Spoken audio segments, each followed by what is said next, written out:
Hello दोस्तों, मैं दीपा मेरा स्वागत करती हूँ आप सभी का यथार्थ हिंदी एजुकेशन क्लासेस में। और आज की क्लास है हमारी हिंदी साहित्य की इतिहास लेखन परंपरा से संबंधित, जिसमें कि पहला इतिहास ग्रंथ उसके बारे में आज हम पढ़ेंगे और उसके बाद उसके आगे के ग्रंथों में के बारे में पढ़ेंगे कि कौन सा पहला ग्रंथ है। तो चलिए स्टार्ट करते हैं अपनी क्लास को। पहला है, देखिए, हिंदी साहित्य इतिहास लेखन की परंपरा। हिंदी साहित्य इतिहास लेखन की जो परंपरा थी, ये प्रारंभ की थी गारसा दत्तासी ने। और पहला इतिहास ग्रंथ था स्तुवार द लिटरेचर एंडुए हिंदुस्तानी। लेखक हैं गारसा दत्तासी। इनके द्वारा पहला हिंदी साहित्य का इतिहास ग्रंथ लिखा गया था।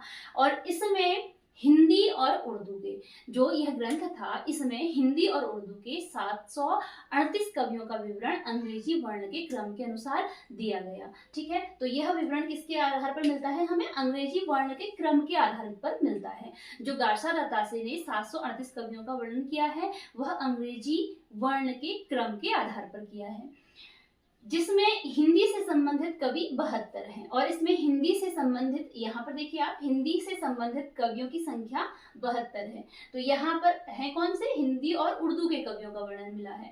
हालांकि इतिहास ग्रंथ जो है, ये हिंदी साहित्य का इतिहास ग्रंथ इस नाम से दिया गया है, लेकिन इसमें उर्दू और हिंदी दोनों कवियों का वर्णन मिलता है, जिसमें कि हिंदी के कुल 72 कवियों का ही हमको वर्णन मिलता है। उसके अतिरिक्त जो कवि थे वह उर्दू के कवि थे। तो अब देखिए इसका प्रकाशन, अगला पॉइंट आता है इसमें, प्रकाशन की इस ग्रंथ का प्रकाशन कब हुआ? प्रकाशन इसका 2 संस्करणों में हुआ। ठीक है, 2 संस्करणों में इसका प्रकाशन हुआ। तो जब पहला संस्करण आया, 2 संस्करणों में प्रकाशन हुआ। जो पहला संस्करण था, इसके 2 भाग थे। पहले संस्करण के 2 भाग थे। पहला भाग था जिसका प्रकाशन 1839 ईस्वी में हुआ, और जो दूसरा भाग था इसका प्रकाशन 1847 ईस्वी में हुआ। देखिए, ध्यान देना है कि प्रकाशन 2 संस्करणों में हुआ है। पहले संस्करण के 2 भाग थे, ठीक है, जिसमें पहला प्रकाशन 1839 ईस्वी में और दूसरा प्रकाशन 1847 ईस्वी में हुआ है। उसके बाद आता है इसका द्वितीय संस्करण। ठीक है, पहले हमने पढ़ा प्रथम संस्करण के बारे में, फिर है द्वितीय संस्करण। अब जिसका द्वितीय संस्करण आया है, इसके भी 3 भाग थे। इसके 3 भाग हुए।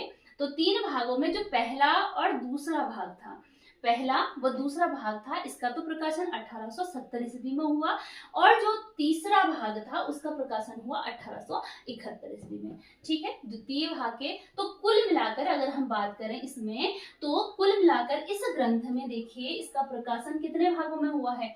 कुल मिलाकर इसका प्रकाशन 5 भागों में हो गया है।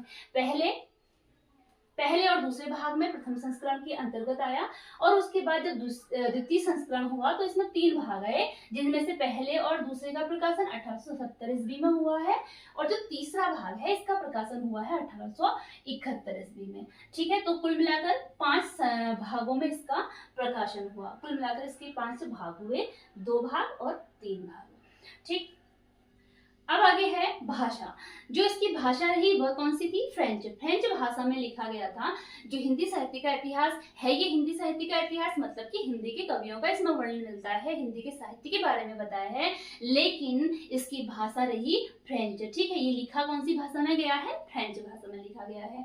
तो इसमें देखिए, अब जो हम इसमें पढ़ रहे हैं, स्तुवार द लिटरेचर एंडुए हिंदुस्तानी, इन शब्दों का क्या अर्थ रहा? जो एंदुई था, इसमें एंदुई का अर्थ है हिंदी, हिंदवी। ठीक है, एंदुई का अर्थ था हिंदवी, और हिंदुस्तानी का अर्थ था हिंदुस्तानी या फिर उर्दू, अर्थात कि हिंदवी, हिंदी और उर्दू के कवि इसमें आ गए।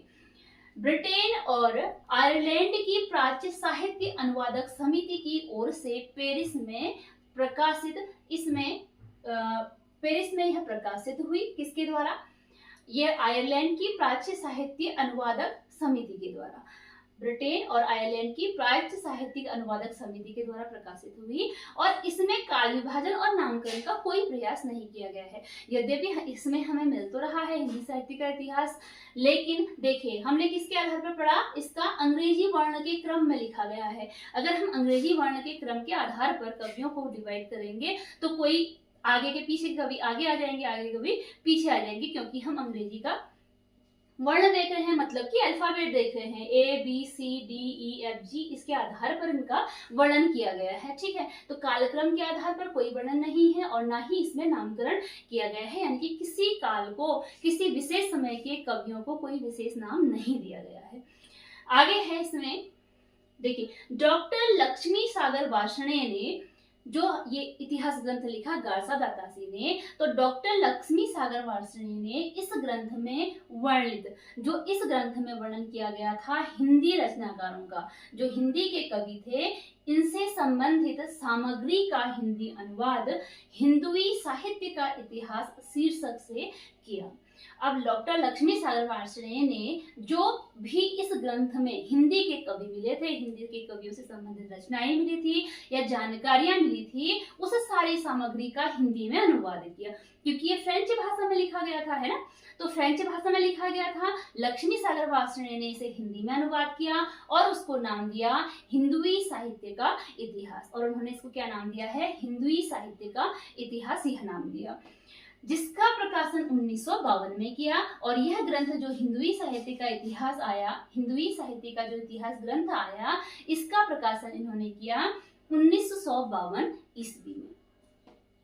आगे देखते हैं लेखन पद्धति कि इनकी लेखन पद्धति क्या रही। लेखन पद्धति जैसे हमने पढ़ा अभी यहाँ पर अंग्रेजी के वर्ण के आधार पर दिया, तो वर्ण के आधार पर अगर पद्धति है तो पद्धति कैसी हो जाएगी, वर्णानुक्रम पद्धति हो जाएगी। इन्होंने हिंदी साहित्य के इतिहास लेखन की जो पद्धति अपनाई थी, वह अपनाई थी वर्णानुक्रम पद्धति, तो वर्णानुक्रम पद्धति का इन्होंने प्रयोग किया। अगला आता है तज़किरा ई सूरा ई हिंदी, ये अगला इतिहास ग्रंथ है। पहला इतिहास ग्रंथ हमने पढ़ा था इस्तवाद लिटरेचर एंदुई हिंदुस्तानी, उसके बाद अगला इतिहास ग्रंथ है तज़किरा ई सूरा ई हिंदी। तज़किरा ई सूरा ई हिंदी है, जिसकी रचना की है मौलवी करीमुद्दीन ने और 1848 ईस्वी में। मौलवी करीमुद्दीन ने इसकी रचना की है 1848 ईस्वी में। तो दिल्ली कॉलेज द्वारा प्रकाशित 1004 कवियों का विवरण इसमें मिलता है, 1004 कवियों का विवरण, और यह प्रकाशित हुई है दिल्ली कॉलेज के द्वारा। दिल्ली कॉलेज के द्वारा यह प्रकाशित हुई है और 1004 कवियों का इसमें विवरण मिलता है। 62 कवि हिंदी के हैं, जिसमें कि हिंदी के कवियों की संख्या कितनी है, 62 है। सर्वप्रथम कालक्रम का ध्यान रखा गया परंतु नामकरण नहीं किया गया। इसमें कालक्रम का कुछ ध्यान रखा गया है लेकिन इसमें नामकरण नहीं किया गया, अर्थात कि किसी विशेष काल को, किसी विशेष समय के कवियों को कोई नाम नहीं दिया गया, उनका नामकरण नहीं किया गया। इसी के साथ आज की ये वीडियो यहीं पर एंड होती है। मिलते हैं अगली वीडियो में इसके आगे के कुछ इतिहास, साहित्य इतिहास लेखकों को लेकर, साहित्य इतिहास ग्रंथों को लेकर। धन्यवाद।